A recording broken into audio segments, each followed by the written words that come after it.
Et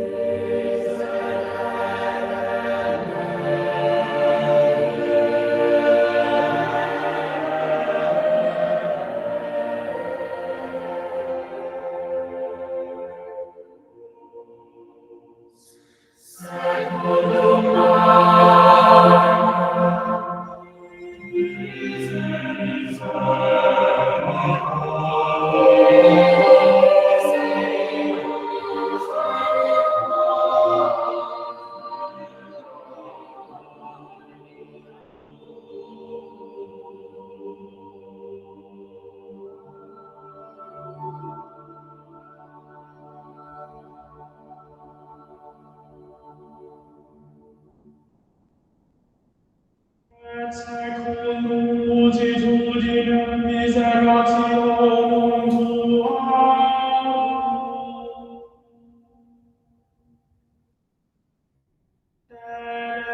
iniquitatem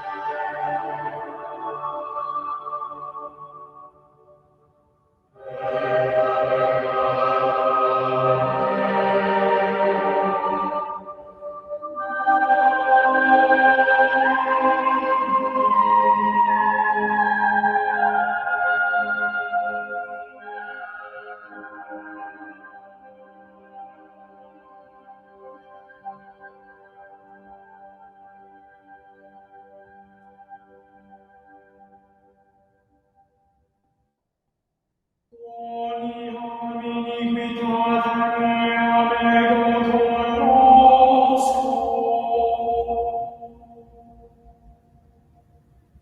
et peccatum meum contra me essent.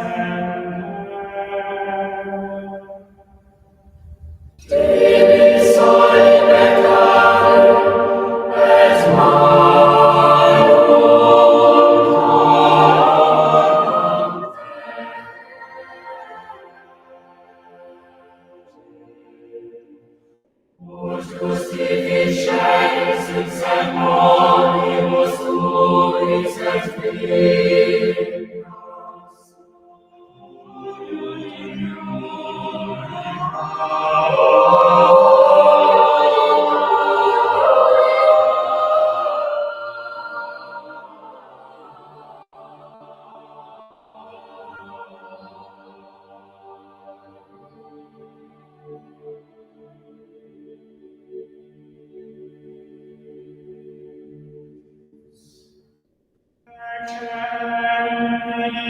Iniquitatis conceptus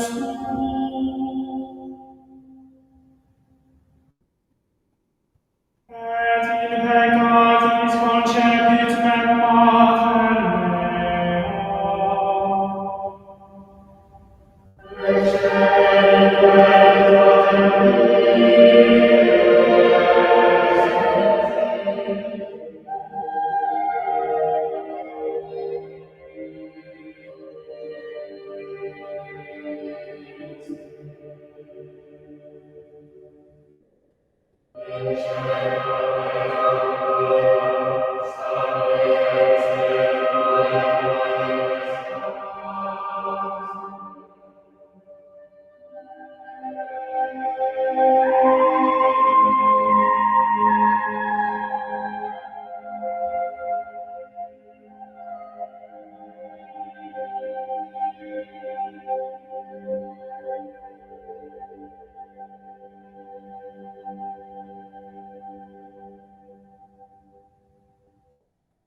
aspergens meis homoris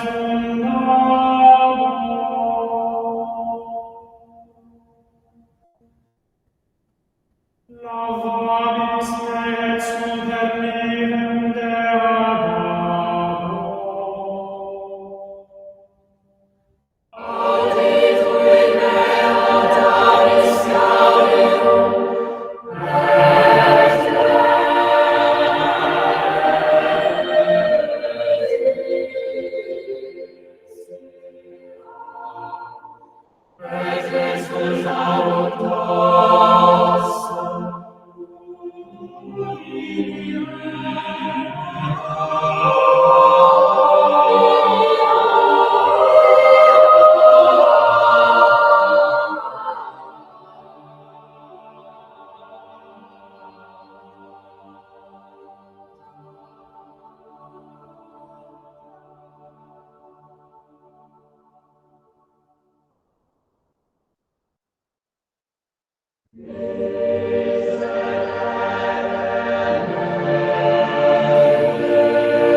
Et secum multitudinem miserationum tuarum,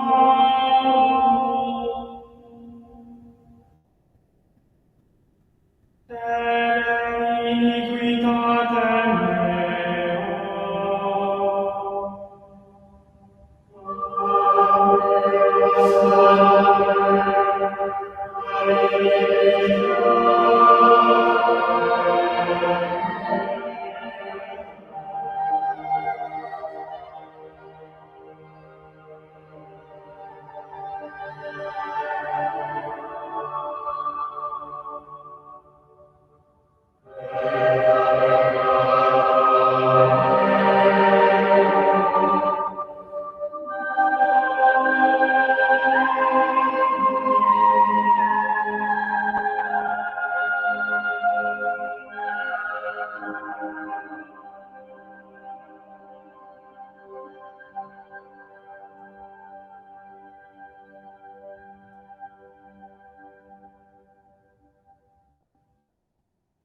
quoniam iniquitatem ego conosco, et peccatum meum contra me essent.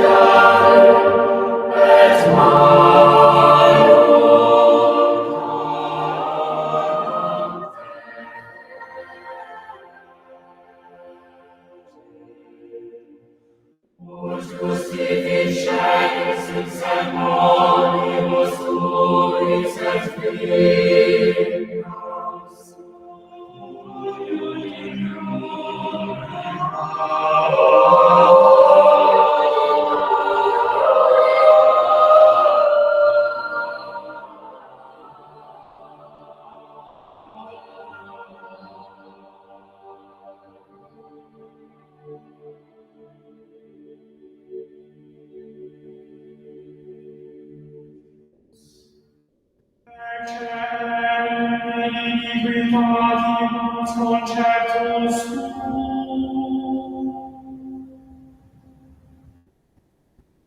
et in peccatis concepit mem mater mea.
Boa noite a todos, sejam todos muito bem-vindos.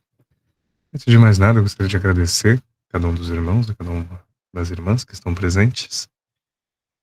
É graças a vocês e a presença de cada um dos irmãos ao longo de todo um período de estudos que tudo isso tem sido possível, todos esses estudos diários, semanais, mais tem sido possível graças ao irmão, à irmã que se coloca na posição de estudo de uma forma ativa, não de uma forma passiva. O estudo, a gente sabe, ele é a arte do aprendizado, é a arte de saber estudar. Então, aquele que estuda, ele tem um processo ativo dentro da sua estrutura de estudo. Ele faz suas anotações, ele presta atenção durante a aula, ele põe em prática aquilo que ele estudou. E toda filosofia, como nós a conhecemos, ela parte do princípio de que aquilo que estudamos, desde lá de Sócrates, né, ele quem vai dar esse ar à filosofia de que ela deve ser prática e não meramente um trabalho mental, ela tem então como um ponto final fazer com que aquilo que nós estudemos, aquilo que nós aprendamos, seja colocado em prática no nosso dia a dia. Então, a nossa instrução de hoje, ela é a respeito de duas escolas filosóficas, que é o cinismo, ou melhor, são o cinismo, perdão, e o estoicismo, e como eles se relacionam com a vida, com a morte, com a ética, com a virtude, com o medo, com o moral. Quando nós olhamos para o cinismo, num primeiro momento, devido à conotação que a palavra cínico tem para nós temos a ideia que um cínico é uma pessoa mentirosa, uma pessoa ardilosa, uma pessoa que diz uma coisa e faz outra. Isso se dá devido aos cínicos medievos, que eram cínicos medievais de uma escola filosófica do cinismo como tradição filosófica, né, que não praticavam aquilo que ensinava o cinismo. Então o cinismo, ele vai ter o seu nascimento na Grécia Antiga com a figura de Diógenes. O nome quínico ou quínique vem em uma das explicações da palavra cão, quínico, porque os cínicos eram como cães na Grécia. Não tinham nada, não possuíam bens, se vestiam mal, comiam mal e moravam na rua. Diógenes, o fundador da corrente cínica, morava dentro de um barril, como nós podemos ver aqui nessa obra de arte, o retratando, pensando em alguma peça filosófica.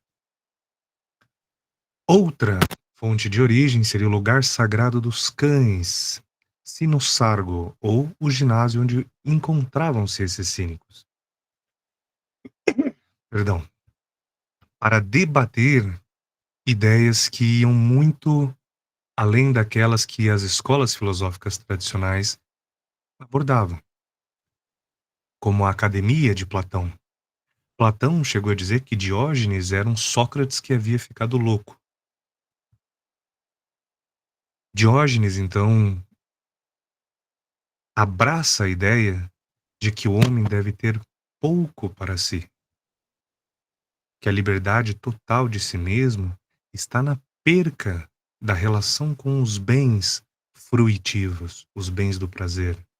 Sejam as melhores roupas, sejam os melhores professores na área filosófica. Diógenes defendia que era preciso que a filosofia fosse ensinada para quem quisesse ouvir a instrução, e não apenas para um grupo seleto, elitizado de pessoas que poderiam pagar pelos estudos, que vinham de famílias patriarcais de dentro da Grécia. Nós sabemos que a Grécia assim como todos os estados dessa época tinham uma relação muito direta com a crença de que apenas o cidadão tinha direito a certas coisas, e o cidadão seria apenas aquele que nascesse em uma daquelas famílias tradicionais gregas que haviam enterrado seus mortos na terra, que houvessem lutado as batalhas do Estado, da cidade-estado, da polis, e que os demais membros da sociedade eram membros de uma classe inferior. Escravos, mulheres e estrangeiros não poderiam ser considerados cidadãos porque eram de uma classe inferior. E Diógenes cria diferente. Cria que todo aquele que vive deveria ser ensinado nas bases filosóficas. E aqui a arte nos retrata uma mulher próxima dele, talvez esperando para receber uma instrução do filósofo. Nós sabemos que era costume dos gregos, perdão, reunirem-se na ágora, que era uma espécie de praça comum a todos, para debaterem ideias, conceitos, crenças, política, leis. Tudo acontecia dentro da ágora, o que vai ter uma réplica da influência grega dentro de Roma com o fórum. O fórum romano é como a ágora grega. Diógenes ele é uma daquelas figuras peculiares de dentro da filosofia. O nome cínico vai ganhar essa conotação pejorativa justamente porque aqueles que se declaravam pertencentes à filosofia dos cínicos como cães, na verdade o faziam apenas para o público. Em público eles pareciam castos, recatados, pobres, humílimos, mas devido àqueles que com eles conviviam, vieram à tona o que praticavam: comilanças durante a noite, posses desmedidas de dinheiro, de bens e etc. E tudo isso criou aquela imagem do cínico, que é aquela pessoa que professa uma filosofia com seus lábios, mas por trás leva uma vida completamente diferente. O cinismo, enquanto escola filosófica, ela vem dizer que nós então temos que nos despojar das coisas materiais. Diz uma certa história que Diógenes carregava consigo apenas as roupas do corpo e uma pequena cumbuca para tomar água. Perdão. Até que certo dia ele viu uma criança juntar as duas mãos para tomar água e ele falou: não preciso mais disso. Cumbuca para mim agora é exagero. Era uma espécie de asceticismo filosófico. Algumas frases dessa grande figura que é Diógenes, nós podemos ver que a felicidade consiste em não ter o que é preciso, mas em precisar do que é suficiente. Quer dizer, eu não devo me sentir conquistador dos meus desejos quando eu tenho tudo aquilo que eu preciso. Tudo que eu preciso eu tenho. Uma casa boa, um bom carro, uma boa esposa, uma boa roupa, uma boa comida. Todas essas coisas não trazem a felicidade para o homem, segundo a corrente cínica, mas o diminuir das suas necessidades. Eu não preciso das melhores roupas. Eu não preciso do melhor carro. Perdão. Eu não preciso ser um exemplo de conquista das coisas que eu preciso e quero para que eu tenha felicidade. Pelo contrário, nós sabemos hoje que esse filósofo estava muito correto na forma como ele viu o mundo. E o vício em adquirir coisas gera em mim, em você, uma descarga dopaminérgica, quer dizer, eu me sinto muito feliz na hora em que chega o meu produto, aquilo que eu comprei neste ou naquele marketplace, mas essa é uma sensação, perdão, passageira. E imediatamente eu já quero adquirir o próximo produto, para que ele chegue em minha casa e eu tenha muitas coisas. A felicidade consiste então em necessitar de pouco. Quando eu preciso de pouco para mim mesmo, aquilo que eu tenho é o suficiente, então eu tenho uma verdadeira riqueza. Eu posso não ter a casa mais cheia do mundo, mas eu tenho a casa com as coisas que me são suficientes. Quanto mais coisas eu tenho, maior é a casa que eu devo ter. Despojar-me das coisas que eu adquiro e não tenho uso é uma das coisas que os sábios nos ensinam a fazer. Inspecionar anualmente tudo que você possui e fazer uma pergunta sincera: eu usei neste ano esse objeto, essa roupa, esse item específico? Se durante um ano ele não teve utilidade alguma para mim, é hora de eu me desfazer dele.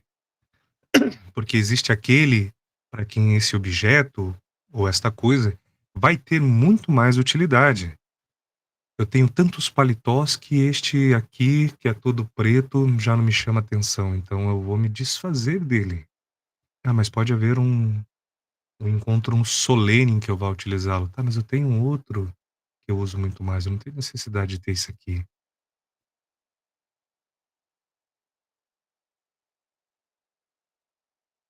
Então, a filosofia, ela vem de encontro com características da nossa virtude e precisam ser lapidadas.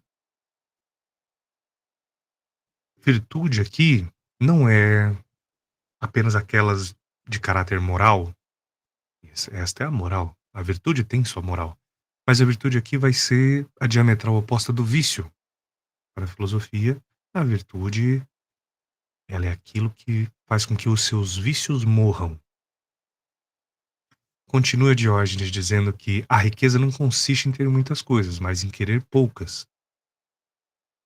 Existem pessoas que têm salários de 20, 30 mil reais por mês, com auxílios, com benefícios, e estão em depressão. Adquirem tudo aquilo que desejam ter, mas seus corações estão tristes, porque talvez quisessem coisas outras, que não aquilo que o muito parece trazer. Quando uma pessoa tem a saúde perfeita, ela tem milhares de problemas. Mas quando ela é tocada na sua saúde, ela só tem um problema. Não existem mais outros. O imposto de renda não é um problema. O carro enguiçado não é um problema. O relacionamento que terminou não é um problema. O único problema que hoje ela tem é a sua saúde e talvez a sua impossibilidade de viver um pouco mais. Perdão.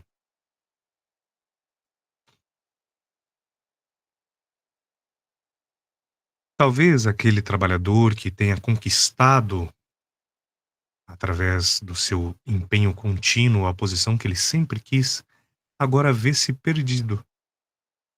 Talvez não num sentido exterior.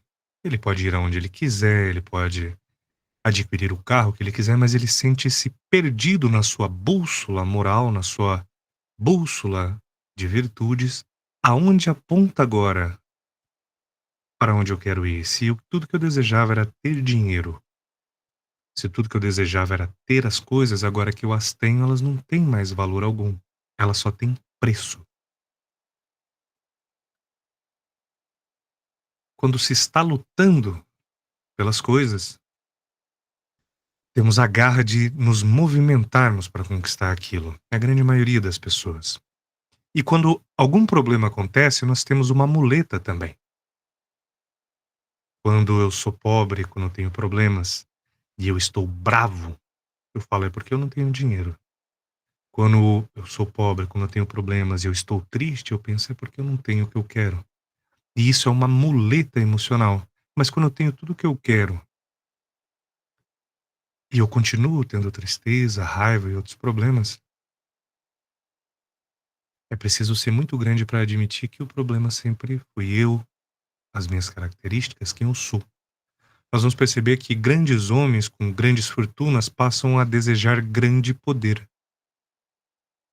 porque cresce em si uma mitomania de que, como acertei em tudo no quesito financeiro, eu devo saber tudo sobre todas as coisas. E isso é tão verdade que no Brasil é fácil de espiar esse sentimento que qualquer pessoa que comece a ganhar certa influência, certo número de seguidores e etc., começa a desejar operar no âmbito político. Palhaços, ex-jogadores de futebol, influencers digitais, coaches e assim por diante. Quando saem do seu nicho, porque tem muitos seguidores, muita fama, etc., desejam adentrar na política. É porque desejam benesses para a população?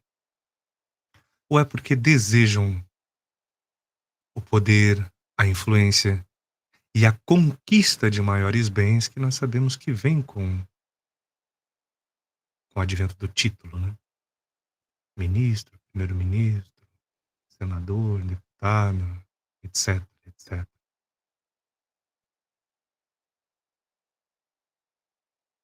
Era comum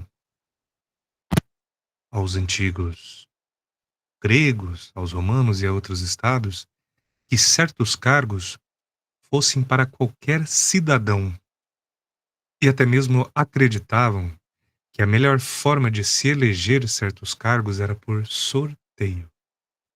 Não haveria um voto direto para este ou aquele cargo. Uma vez que o poder desse cargo era muito grande, ele deveria ser muito curto.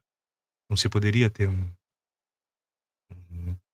um homem no poder por mais de 1 ano, 2, 3.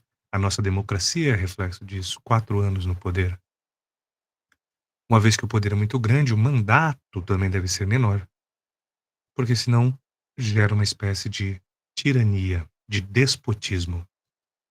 Quando nós vamos ver do espírito das leis de Montesquieu, nós vamos ver que existe uma diferença entre essas três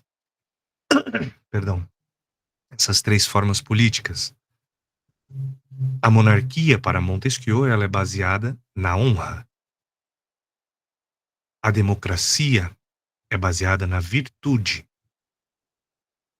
E o despotismo, que é o governo despótico, tirânico, ele é baseado no medo. Então, um governo que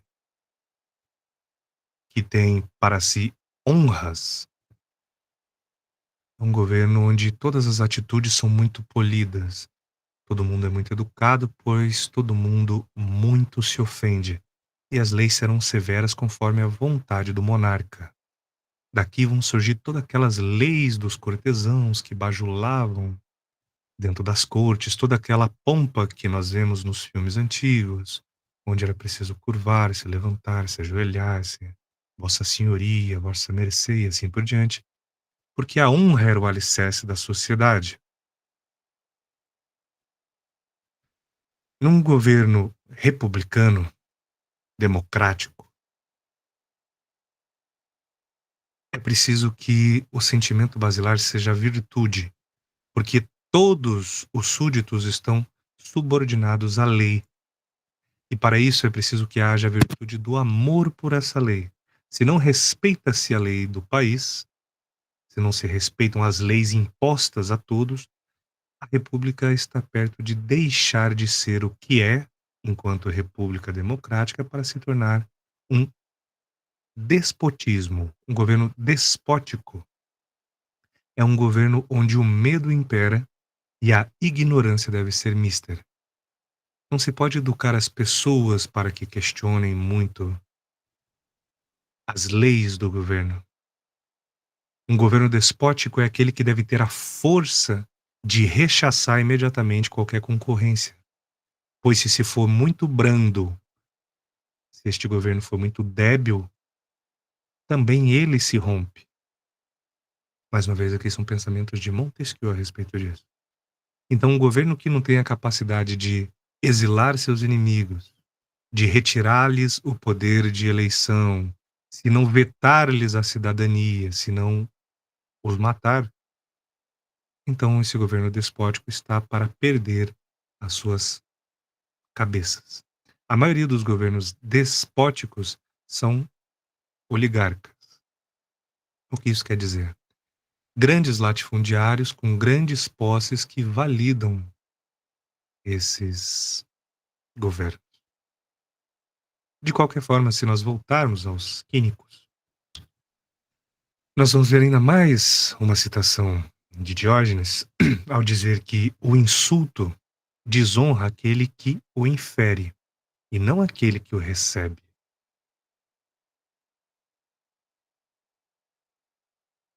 Nós estamos então dizendo que aquele que toma para si esse insulto é aquele que toma particípio no que foi insultado. Inferir um insulto quer dizer, eu estou dizendo que isto aqui lhe corresponde, você é desse jeito, eu estou inferindo porque eu não posso te atacar diretamente, eu não sei quem é você, eu estou inferindo que você seja uma pessoa baixa, uma pessoa desonesta ou qualquer que seja o insulto. Desonrado é aquele que inferiu algo que não pode saber. Aquele que recebe um insulto desde que mantenha a sua calma, desde que não reaja, desde que não responda nem com condescendência, nem com peremptoriedade. O que isso quer dizer, professor? Peremptoriedade é um ar inquestionável. O que eu digo é inquestionável, ninguém pode debater comigo. Eu sou peremptório. Então, aquilo que eu falo é de maestria, um professor. E ninguém gosta de conversar com alguém assim. Mas também não pode ser condescendente, uma pessoa que concorda com o outro para evitar o problema, que concorda com o outro porque o outro, você é ignorante, não adianta eu discutir com você. Então nenhum desses dois lados é bom para o filósofo, que deve responder com retidão aquilo que lhe é perguntado, se sim ou se não, conforme a sua crença do assunto, sempre que for perguntado, e com coragem de ser coerente consigo mesmo. Ter para si aquela aletheia que nós sempre falamos, aquela verdade das coisas. A aletheia é a nossa verdade, como é.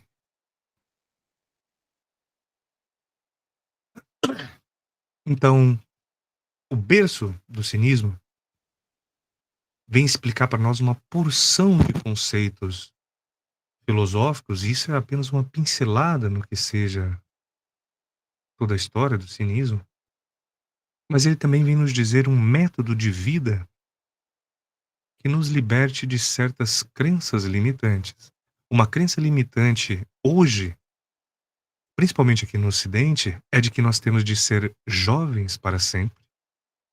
E aí nós vemos pessoas de 50, 60 anos usando uma miríade de produtos duvidosos para continuar mantendo ares falsos de juventude. Produtos químicos, plásticas, retiradas de pedaços da própria matéria, concertos deste ou daquela, desta ou daquela imperfeição da face do corpo e assim por diante. Tudo isso para continuar parecendo jovem. Como se houvesse uma aversão à velhice.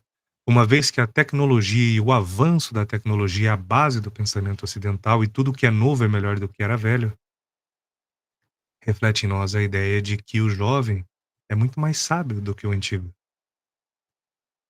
porque tem melhores acessos à informação através das redes sociais, das mídias, da internet. O acesso tornou-se muito maior, mas a vontade de acessar alelos superiores dessa informação diminuiu. Sabe-se muito pouco sobre muita coisa. Logo, o oceano é vasto, mas raso. Não dá para se mergulhar em algo que seja raso. Não tem como se ter uma conversa com uma pessoa rasa. E aqueles que, de gerações anteriores, trazem consigo uma sabedoria que talvez não esteja nos livros, são deixados para trás. Nós olhamos para o mundo como se houvessem milhões de anos entre nós e os romanos, os gregos. Mas a verdade é que a nossa mente disfarça que sabe aquilo que desconhece. Se em uma certa família nasce regularmente uma mulher a cada 25 anos, isso quer dizer que em 100 anos existiram apenas 4 mulheres. se nós aumentarmos esse número por 10, e nós chegarmos a 1000 anos, quer dizer que houveram 40 mulheres. Isso significa que desde da Babilônia e o começo da agricultura, 9.500 anos atrás, tivemos em torno de 450 mulheres que nasceram nesta mesma família. Isso é muito pouco. E ainda assim, a nossa ignorância é tão grande que não conseguimos saber como era a sociedade nessa época. Nos esquecemos de tudo. Não ouvimos os nossos ancestrais. Não registramos na pedra como eles fizeram. E corremos o risco hoje dessas informações que nós estamos deixando aqui em mídias digitais se perderem de uma hora para outra. Mas aquilo que vem da tradição oral jamais vai se perder. E quem ouviu, quem estudou, quem aprendeu, vai transmitir isso para frente.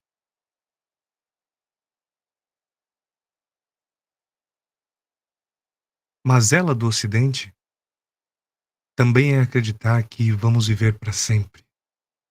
Mas a nossa vida é muito curta.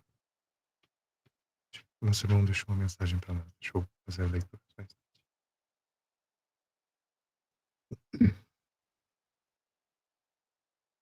Acredito que tenha vindo como pergunta, talvez? Ah, o irmão levantou a mão. Por favor, irmão, fale conosco.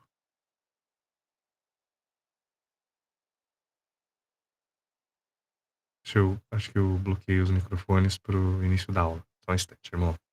Eu vou abrir as configurações. Pronto, o microfone já está ativado, irmão. Se quiser falar Ô, meu conosco. irmão, perdoe minha interrupção. Gostaria de perguntar para o irmão se o irmão acredita que esse conhecimento nosso ele vai acabar, como posso dizer, sendo peneirado com o tempo, meu irmão, porque pelo que eu observo, pelo menos na prática, pelo menos dentro da minha realidade, né, os jovens de hoje em dia eles têm muito pouco conhecimento, né, meu irmão? Chega a ser limítrofe o conhecimento deles. E vejo que uma busca séria por esses conhecimentos mais aprofundados tem se tornado algo cada vez mais raro, né? Ou seja, a minha pergunta é essa, né? O senhor acha que esse conhecimento ele vai se tornar mais restrito a cada ano que se passa, dado essa falta de busca por conhecimento? Irmão, eu penso que assim, a gente está passando por um momento, perdão, em que estamos indo de um ponto específico para outro. Tradições esotéricas vêm dizer que nós estamos sempre criando melhores gerações. Estudos no âmbito intelectual, neurocientífico, diz que essa é a primeira geração que nós vamos ter que o QI dos filhos vai ser inferior ao dos pais, né, o coeficiente de inteligência. Mas talvez porque a inteligência que hoje nasce, ela esteja caminhando para interesses diferentes do nosso. E a gente não sabe ainda dizer se isso é bom ou se isso é ruim. Se essa geração vai trazer mais paz ou se vai trazer menos paz para o mundo. O que a gente pode dizer com toda certeza, e que a filosofia defende, é que não são as gerações futuras ou as novas gerações quem se corrompem, mas são as gerações anteriores a essas. Quer dizer, se uma geração está perdida no sentido de busca, de orientação intelectual, espiritual, filosófica, a culpa é nossa, é da geração anterior a essa, que não tem incutido neles o desejo do aprendizado, o conhecimento das coisas do mundo, a vontade de saber mais. E nós não podemos dizer que a culpa esteja aqui ou esteja lá. Mas esse momento que nós vivemos, né, de pós-industrialismo, um momento da era da informação, da era da opinião, nos coloca num estado onde nós pegamos os nossos filhos, nós os deixamos na escola, porque é preciso que nós vamos trabalhar, ganhar dinheiro. Sai do trabalho, um trânsito terrível, um estresse acumulado, chega em casa, o filho foi trazido por um transporte público ou então por um transporte privado, né, uma van, etc.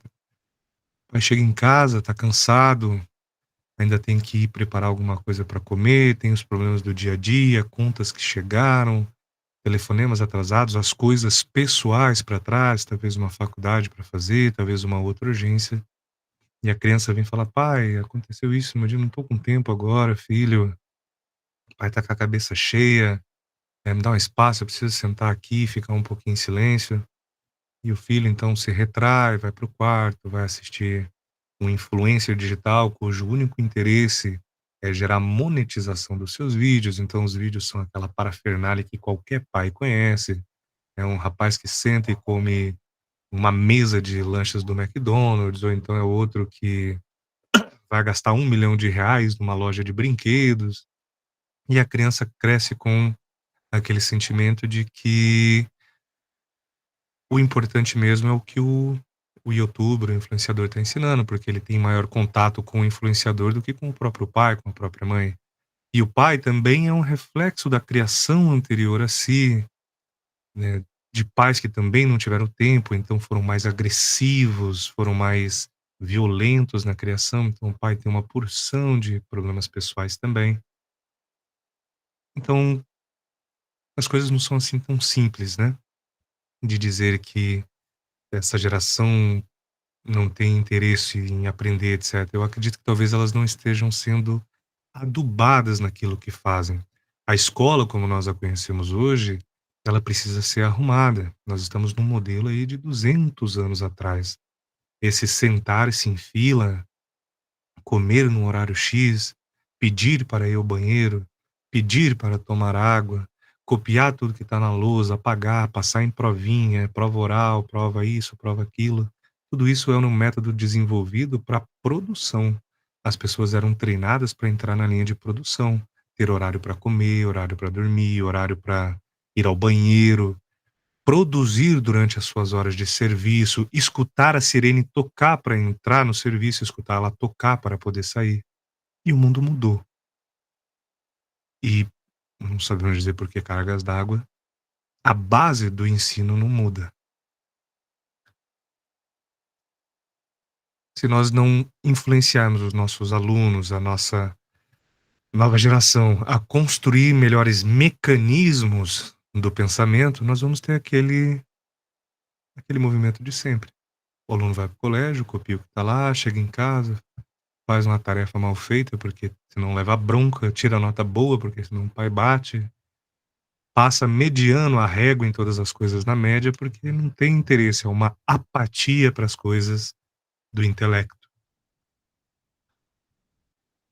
O divertido para quem é jovem é deixar o cérebro à toa, seja com um vídeo, com um jogo, com qualquer coisa que distraia a mente, e não o coloque para pensar. Então, se alguma coisa acontecer com as gerações futuras, os culpados somos nós.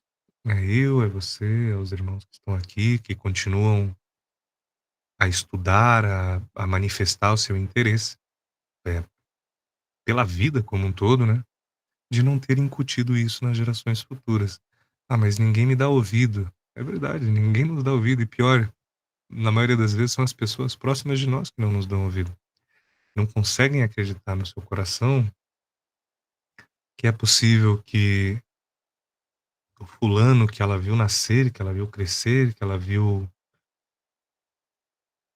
tornar-se homem ou mulher, tenha na realidade o vencido no âmbito intelectual, não o vencido no sentido de existe um derrotado, mas no sentido de ter buscado mais informação ao ponto de poder instruir ela e quem está próximo dela. Não deixa. Discute, briga, bate o pé. Quem é você para falar isso para mim?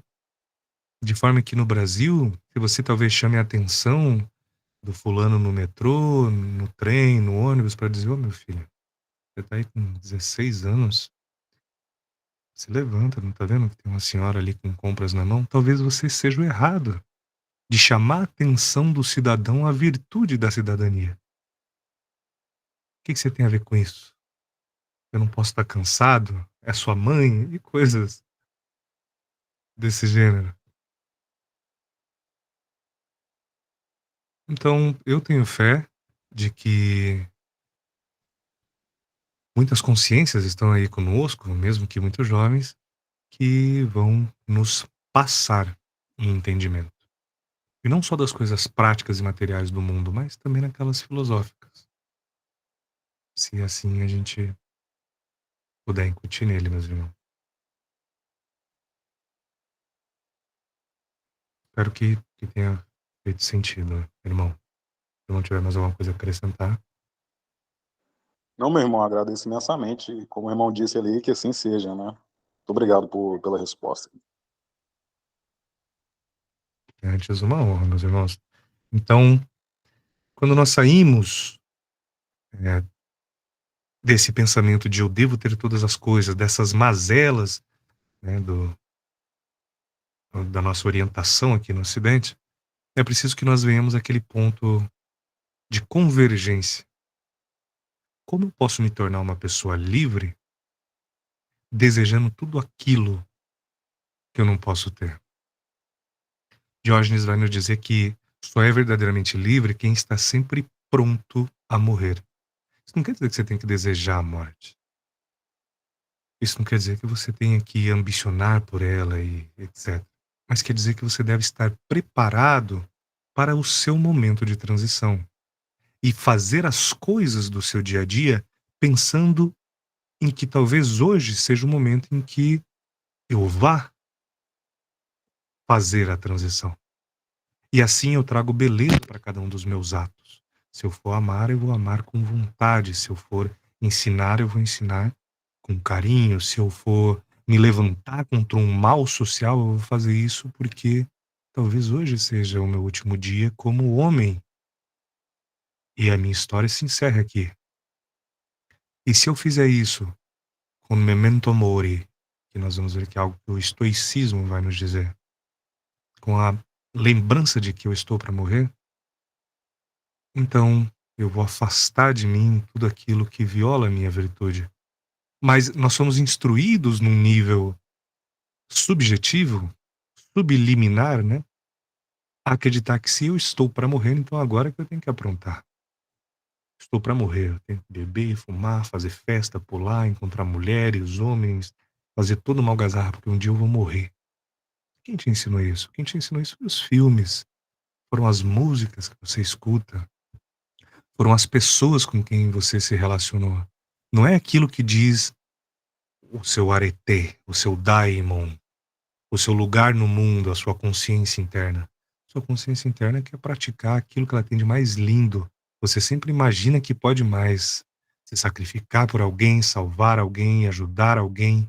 São essas coisas que nos trazem nobreza.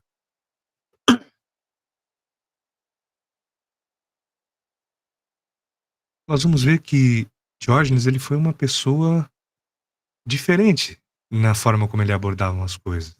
Existia uma discussão desse filósofo com Platão, o qual nós temos um grande apreço. Platão estava ensinando na sua academia que um homem, a única coisa que um homem era um bípede sem pelos e nem penas que andava.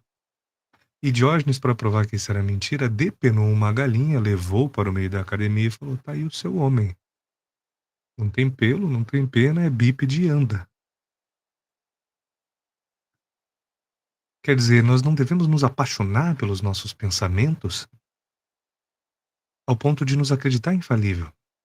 Platão ficava realmente bravo nos debates com Diógenes, porque ele trazia um cinismo naquilo que ele fazia que era muito grande.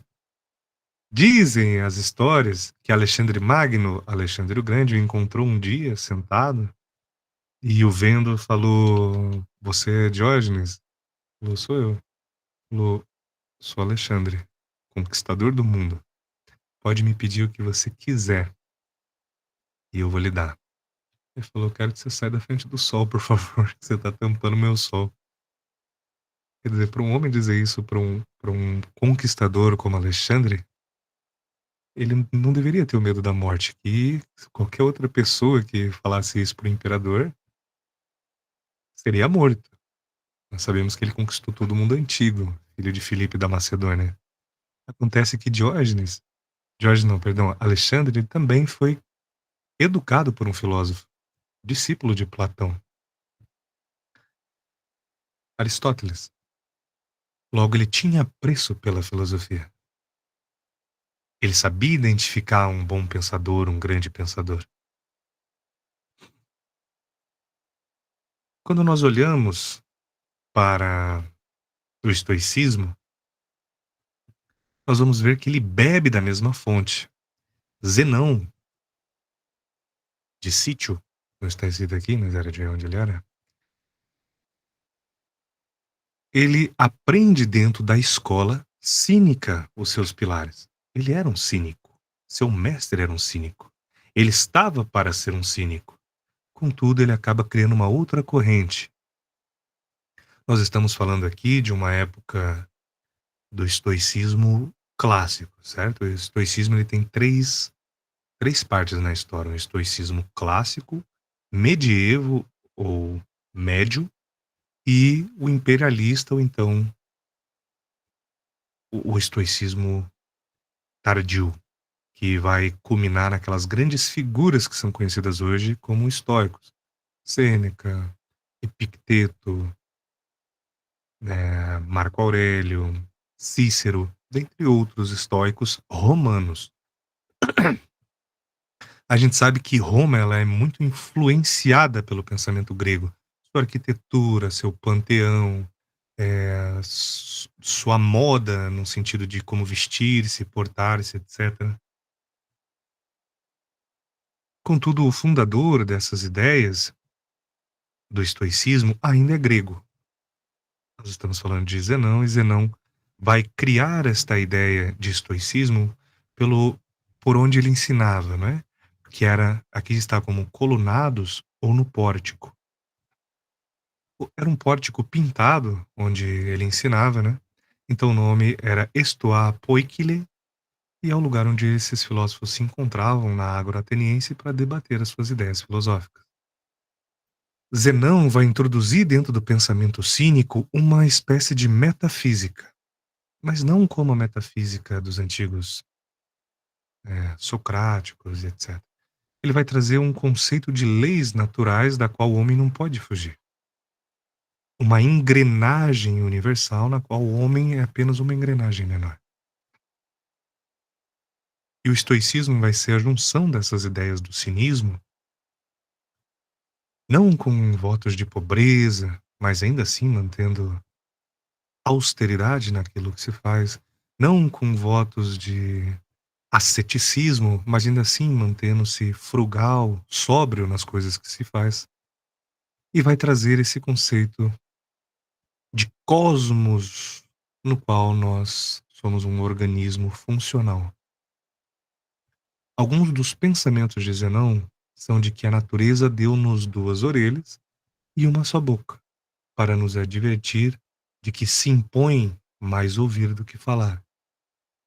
Quer dizer, o pensamento estoico diz que não é por muito dizer algo que nós devemos ser considerados sábios, mas por ouvir muito mais é que somos sábios.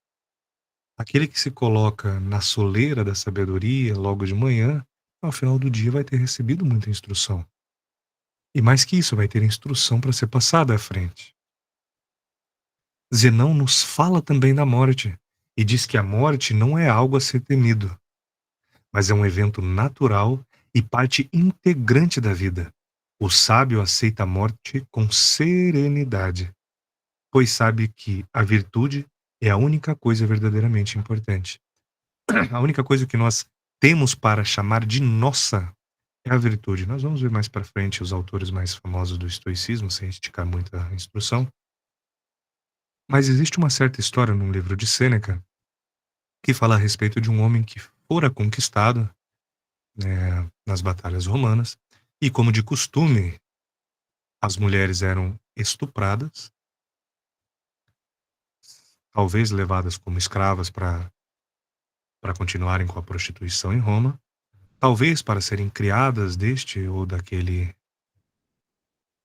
patrício, como eram conhecidos as famílias abastadas, ou então eram assassinadas ali mesmo após o ato contínuo dos soldados. Os homens ou eram levados como escravos ou assassinados. Os homens jovens. Os velhos, os idosos, as idosas, assassinados também, a menos que fossem homens de influência, com algo que interessasse a Roma. E este certo homem, já idoso, para ser humilhado, pois era um nobre da sua cidade, teve as filhas estupradas e vendidas para continuar a prostituição, os filhos assassinados na sua frente, a sua esposa assassinada na sua frente, seus bens conquistados e distribuídos como espólios de guerra, e fora levado de frente ao tribunal para saber qual seria a sua pena. De frente ao tribunal, com Sêneca entre os homens, pois que Sêneca sempre fora envolvido com política, inclusive fora tutor de Nero, né? O imperador Nero, aquele que instaura algumas perseguições aos cristãos, embora o seu tempo como pretor dele, né, tenha sido pouco, Sêneca observava quieto o julgamento do homem enquanto lhe escarneciam, lhe humilhavam sobre tudo que lhe havia sido tirado. E a resposta do homem foi uma resposta ao qual Sêneca sentiu-se irmão dele. A resposta do homem despojado de tudo foi de que nada lhe havia sido tirado. Tudo que é meu continua comigo. As virtudes. As virtudes são as únicas coisas que nos pertencem. É lógico que é impossível nascer-se um homem virtuoso. Preciso conquistar essas virtudes. E essas virtudes só são conquistadas com o tempo, com o aprimoramento.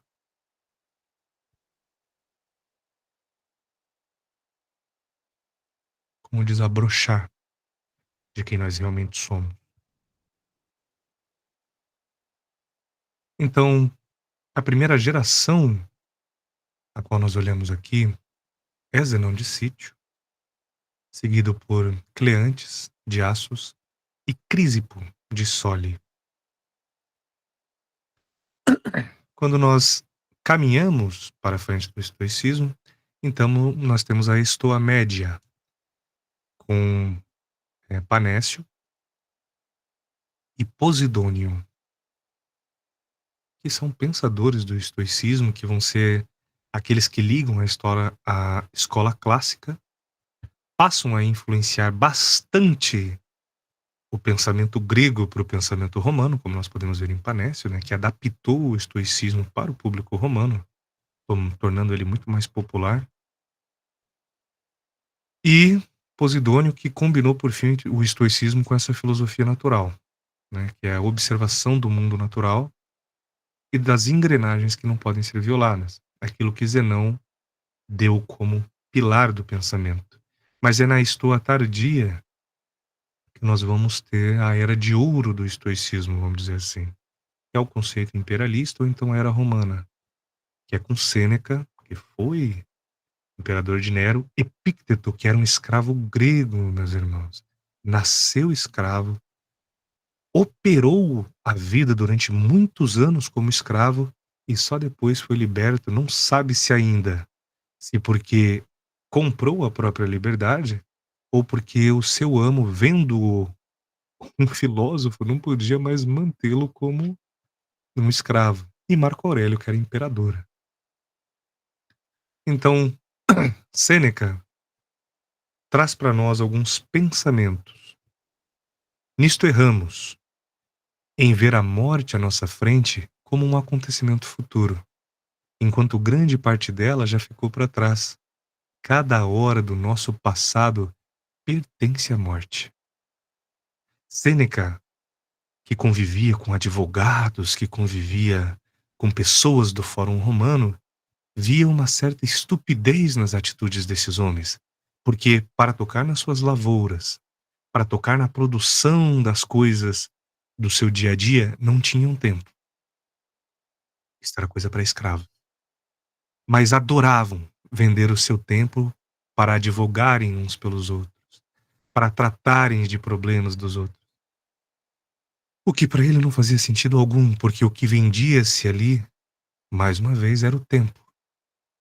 E se ele houvesse trabalhado nas suas próprias coisas, feito as suas próprias coisas, haveria de ter gasto o seu tempo consigo mesmo. Afinal, a produção é sua, a colheita é sua, as coisas são suas. Mas não. Estes homens, na sua ignorância, gostavam de vender o seu tempo para o problema dos outros. Todo o salário que recebemos é a venda do nosso tempo de vida. Sêneca dizia que a morte não é algo terrível, mas uma parte natural da vida. A parcela oposta da existência. Se nós fechamos um acordo de vir a esse mundo para viver, é porque existe um término para as coisas que viemos aqui fazer. Então procura a satisfação de veres morrer os teus vícios antes de ti. Controla aquilo que deve ser controlado antes que a morte venha a buscar o que é dela. E os vícios que nós devemos ver morrer são todos aqueles que possam existir. O meu medo das coisas é um vício que em mim deve ser extirpado, porque eu sei que eu não sou eterno. E ao morrer o vício do medo, nasce em mim a possibilidade de viver. Viver uma aventura, viver uma viagem, viver um projeto. É quando morre o meu vício de enxergar nos outros o que é ruim, que pode nascer em mim a capacidade de projetar mais luz. E aqui nós não estamos falando num sentido num sentido esotérico, mas num sentido filosófico. O projetar mais luz é fazer com que a pessoa que eu vejo a escuridão dos seus atos, eu falo, você é uma pessoa pecaminosa. Tudo que você faz no seu trabalho, conforme você não ganha atenção, você critica os seus colegas de função, para que criticando-os você esteja em destaque. Por quê? Eu estou observando isso. Agora, se eu consigo matar em mim o vício de também falar mal dessa pessoa no meu coração, então eu posso projetar a luz do concerto dos seus atos. Fala, meu irmão, senta aqui. Vamos falar em particular nós dois. Você está se sabotando, irmão. Toda vez que você faz alguma coisa, as pessoas não te dão atenção por isso, ao invés de você calar, né? Saber querer usar o calar, ao invés de você ficar calado depois de ter usado, até que os seus atos gritem tanto que ninguém possa silenciá-los, né? Ninguém possa ignorá-los, você prefere começar a atacar o que o seu colega fez. Como você não pode chegar e dizer, ó, eu fiz tudo isso, você fala, fulano não fez nada disso. Fulano é preguiçoso, ciclano é isto ou aquilo. Faz o que você acha correto e espere que as pessoas notem. Então você está jogando luz para as atitudes sombrias da pessoa. Então ver morrer em nós os vícios é o famoso trabalho do pêndulo apresentado por várias sociedades discretas, ordens de pensamento filosófico, de pendularmos aquilo que em nós é ruim para a diametral oposta que é boa. Se o que eu estou fazendo agora ativa o meu termômetro do certo ou errado, é porque isso aqui está errado. Se eu estiver fazendo alguma coisa e eu penso, poxa, eu não tenho coragem de fazer isso na frente de ninguém, então não deveria nem estar fazendo. A minha bússola moral deve me levar sempre para melhores destinos, para portos seguros. Então, morrer bem significa escapar vivo do risco de morrer doente. Quer dizer, vamos cuidar do nosso corpo, da nossa existência, para ter uma transição tranquila. E a coragem conduz às estrelas e o medo à morte. Fato notório de como Ser bom e virtuoso não é um sinal de que você vai morrer calminho na sua cama, em paz e tudo lindo. Sêneca foi obrigado pelo seu imperador, Nero, qual havia sido seu estudante, a cometer suicídio. Nero o obrigou a tirar a própria vida. Nero via nele um problema no Senado. Homens virtuosos geralmente não são muito bem quistos nas áreas políticas, a menos que nós estejamos numa república democrática esclarecida, num governo republicano onde a população estude, aprenda, crie a virtude do amor às leis. Roma não tinha amor às leis, principalmente na época dos imperadores. Desde que Júlio César se declarou protetor de Roma, nenhum imperador abdicou do direito de ser imperador. Nenhum imperador chegou e falou: ah, chega, tá bom? Não quero mais mandar em tudo. A partir de agora vamos voltar ao Estado democrático, nós vamos voltar a ser uma república, como fundou-se Roma, não existe mais perigo para Roma. Não é necessário que exista mais a figura do protetor. E eu estou abdicando do trono. Isso nunca aconteceu. Mesmo com Marco Aurélio. Mas nós vamos ver que em Marco Aurélio e outros imperadores ainda havia guerra. As fronteiras deveriam ser defendidas o tempo todo, porque continuava-se o sistema expansionista romano. Naturalmente que os homens se sentem melhores para defender os interesses uns dos outros, porque sempre vemos em nós o nosso melhor lado. Epícteto vai nos dizer assim: não te preocupes com a morte, mas com a vida indigna de ser vivida. Quer dizer, se eu levo uma vida vil, para eu sobreviver, eu tenho que roubar, mentir, enganar. É preferível a mim estar morto.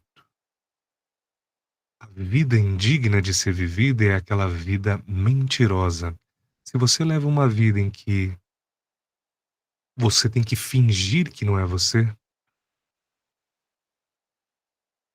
você está se matando aos poucos. Mais uma vez, nós vemos o pensamento ressonante, né? De que a morte não é algo terrível, mas é uma parte natural da vida, deve ser compreendida como isso. Aqui repetiu-se, né? Não te preocupes com a morte, mais uma vez. E aqui um pensamento que é bastante forte.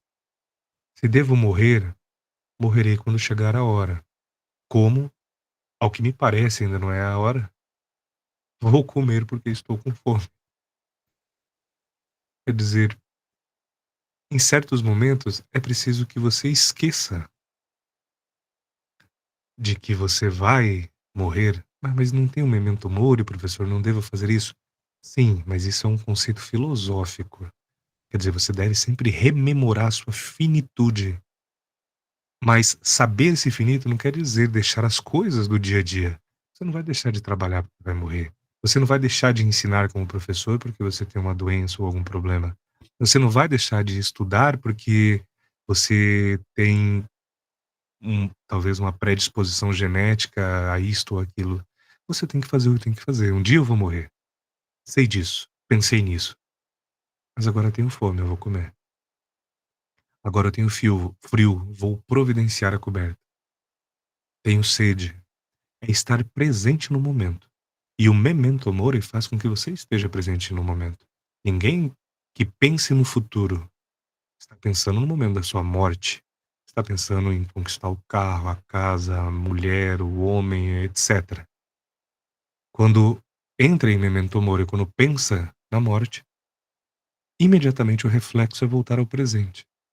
Eu estou vivo agora. Eu preciso fazer as coisas agora. Dar o meu melhor agora. Estudar agora, aprender agora, ensinar agora. Ler, aprimorar, construir, edificar. Porque meu tempo aqui é curto. Temos a ideia de que vamos viver muito. Vou viver 100 anos. Que Deus abençoe. São 36.500 dias. Só isso. 100 anos não dá 40 mil dias. Quer dizer, você vai ver, se viver até os 100 anos, 36 mil vezes o pôr do sol. Você só vai poder ver 36 mil vezes o movimento dos astros.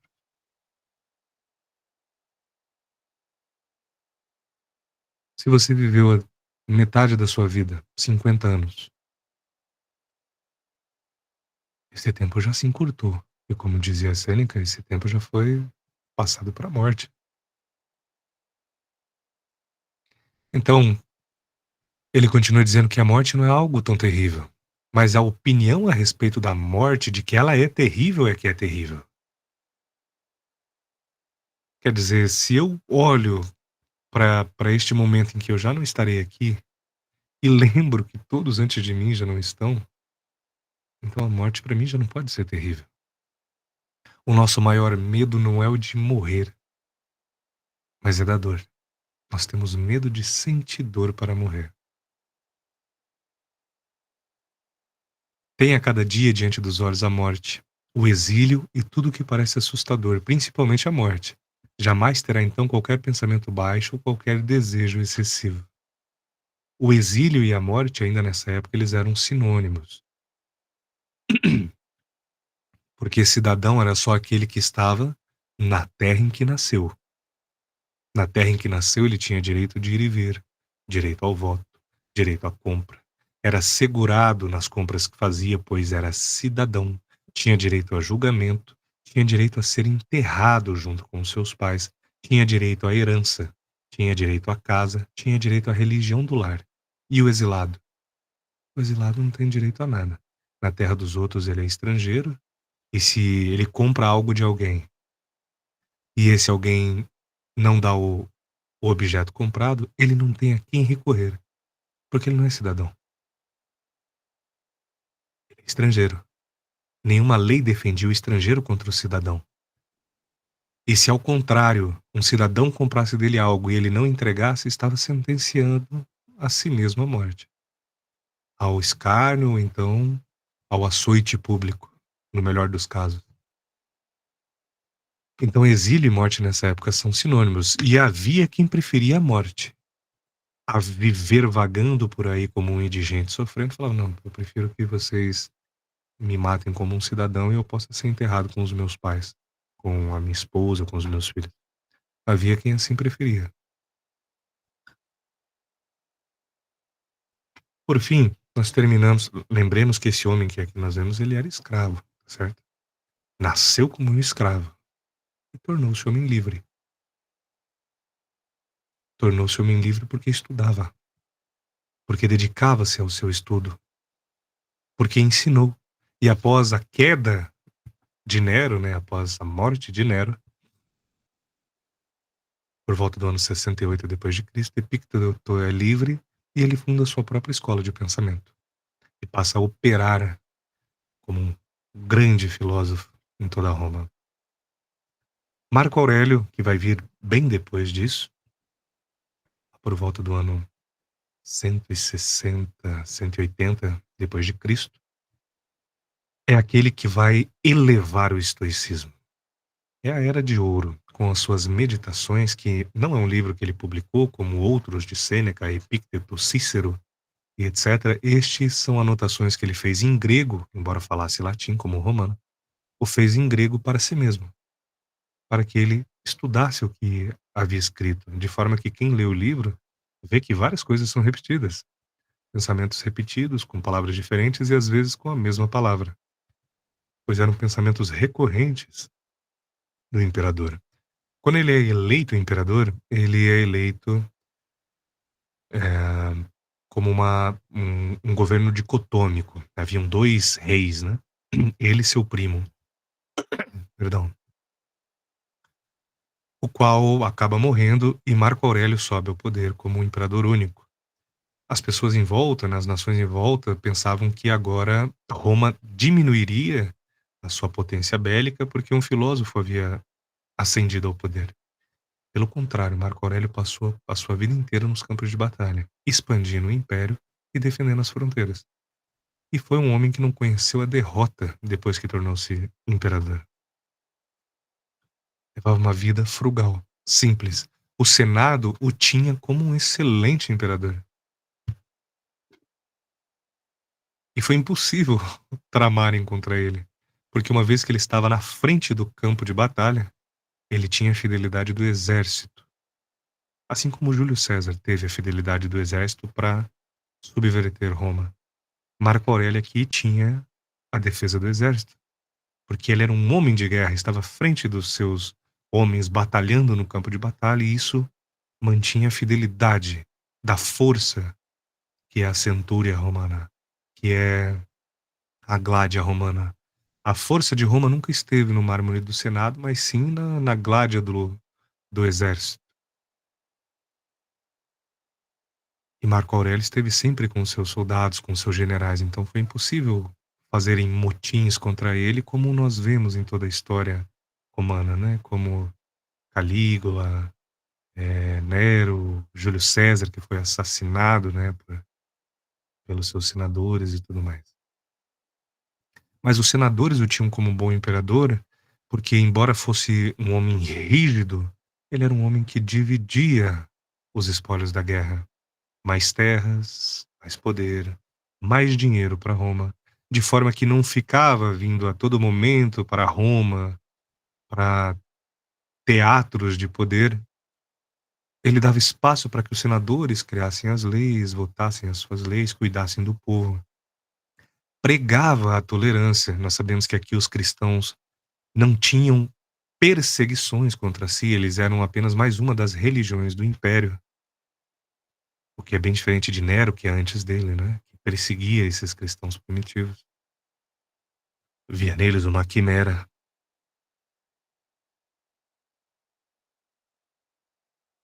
Então, é Marco Aurélio quem vai proibir que as pessoas sejam crucificadas. Ele vai dizer: isso aqui está proibido, o summum suplício.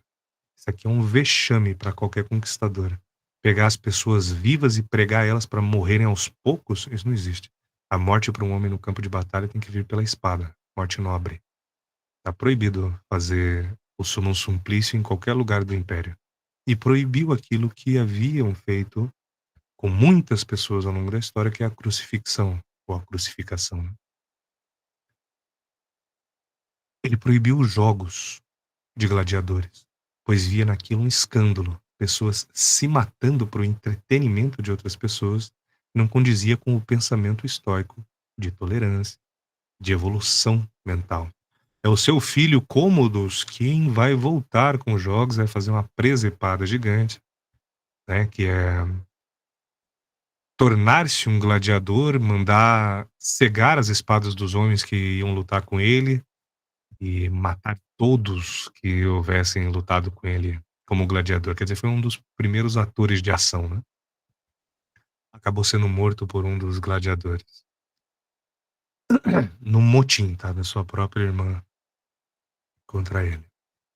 Então Marco Aurélio diz assim: aquele que não transmite luz cria sua própria escuridão, que é a que nos referimos antes. Não desprezes a morte, dá-lhe boa acolhida, como uma das coisas que a natureza quer. A morte é o descanso das repercussões sensórias, do titirear dos impulsos, das divagações, do intelecto e dos serviços à carne. Quer dizer, aqui cessam-se aquelas necessidades de comer, beber, dormir, amar e reproduzir. Perdão. E aqui é um trecho do próprio livro deles que eu vou deixar para depois da citação aqui. Você poderia deixar a vida agora. Deixe isso determinar o que você faz, diz e pensa. Nesse exato momento eu posso estar morrendo. Eu não vou concordar com uma pessoa que acha que isto, que para mim é um crime, é normal. Não vou concordar com você. Por quê? Porque eu posso nesse exato momento dizer que concordo e morrer como um mentiroso. Então vou dizer o que penso. Vou agir da forma correta. O trecho do livro diz assim: quando um homem beija seu filho, dizia Epicteto, deve sussurrar para si mesmo: tu morrerás amanhã, talvez. Mas Estas são palavras de mau presságio. Nenhum bem sai de tais palavras. Diz antes, perdão, hoje talvez eu te perca. Quer dizer, um homem, quando se encontra com seu filho, deve ter com ele uma relação tão carinhosa, tão amorosa, não porque seja bonitinho ser um pai amoroso, mas porque talvez você ou ele esteja morto. Talvez hoje você tenha que pegar o seu filho nos braços e ele não tenha vida. Talvez hoje o seu filho tenha que te pegar nos braços e você não tenha vida. Então daí brota a virtude. O que fazemos em vida ecoa na eternidade, diz Marco Aurélio.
Esse é um trecho de um filme antigo, dos anos 2000, perdão, é o Gladiador. É um filme que fala de forma fantasiosa sobre Marco Aurélio e sobre o filho Cômodo. A história desta personagem que é Maximus, né? Não é uma história real. A forma como também aborda todo esse estoicismo, ele é muito bonito por ser essa questão filosófica, né, do Memento Mori. Aqui a personagem perde o filho, perde a esposa, né, assassinados, estuprados. Pois Cômodos, aqui no filme, acaba matando o imperador Marco Aurélio. E Maximus cai nos jogos de gladiadores como um escravo. Todo gladiador era um escravo, né? Perdão. A história real do que acontece, nós separamos dentro do nosso drive. Estou pegando aqui o link agora. E vou deixar nas mensagens.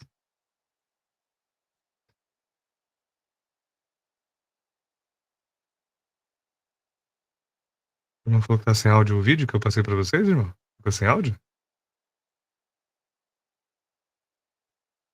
Que pena. Bom, eu vou deixar também o trecho do filme. Eu tenho ele aqui, eu vou colocar aqui no navegador, para que os irmãos vejam. Essa história que aparece aqui, ela não é real. Lá no nosso drive, nós pegamos toda a primeira temporada do documentário chamado Império Romano, do Império de Sangue, que conta a história de Marco Aurélio e Cômodos como nós a conhecemos pelos historiadores, tá certo? Eu vou abrir mais uma vez o vídeo aqui, só um instante. Fica mais fácil, talvez, pelo navegador. Perdão.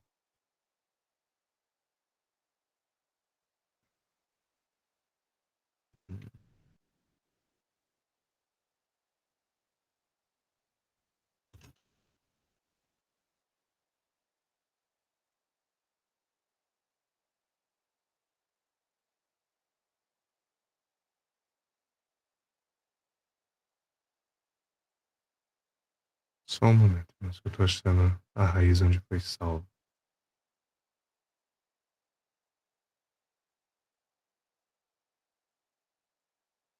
Perfeito.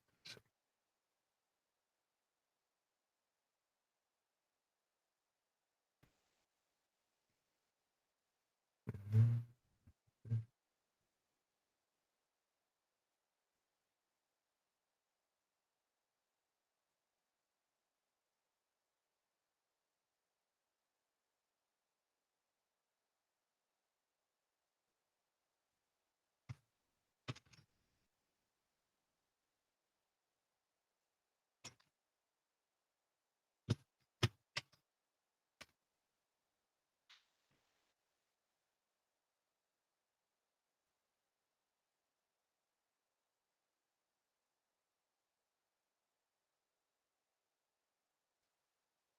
Vou deixando lá no grupo e vou trazer aqui também direto. Só um momento.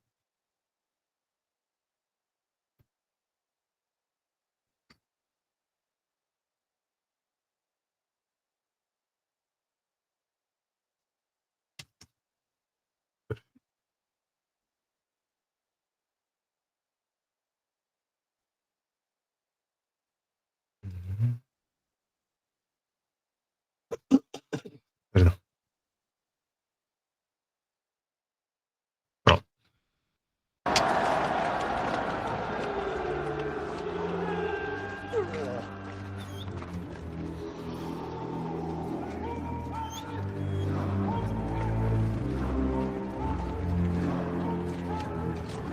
Força e honra. Força e honra. Força e honra.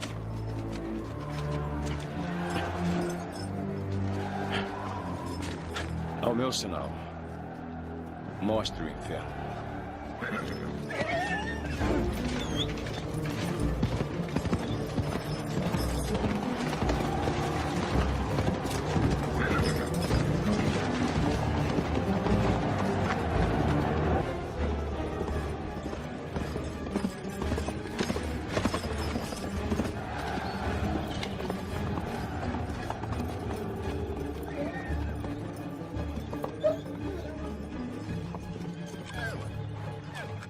Três! Daqui a 3 semanas, estarei fazendo a minha colheita. Imaginem onde estarão. E assim será. Mantenham a linha. Fiquem comigo.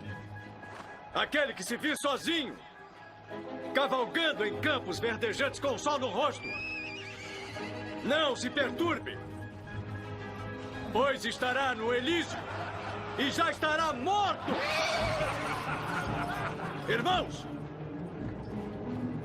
o que fazemos na vida ecoa na eternidade.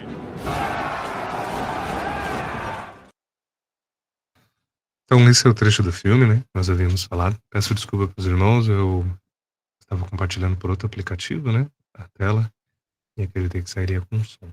Obrigado por avisar, meu irmão. E vocês percebem aqui que ele utiliza o termo em latim, né? Fratres ou frateres. Os dois estão corretos. Inclusive, existe até uma discussão em alguns grupos se devemos falar fratres ou frateres. Mas os dois estão corretos no plural latino, né? Então, a instrução de hoje, ela vem de encontro à ideia de que somos finitos. O nosso tempo, ele é, para nós, finito.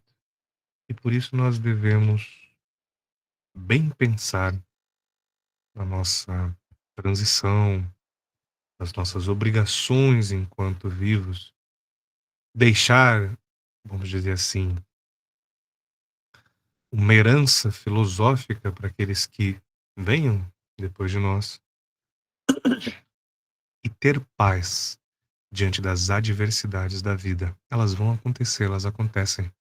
Coisas boas acontecem, coisas ruins acontecem, e isso nós chamamos de vida. Essa é a vida acontece, esses altos e baixos. Eu não sei se os irmãos têm acompanhado as notícias, houve, esse eu vou retirar essa parte a partir de agora da instrução, isso não vai pro ar na página. Também vou fazer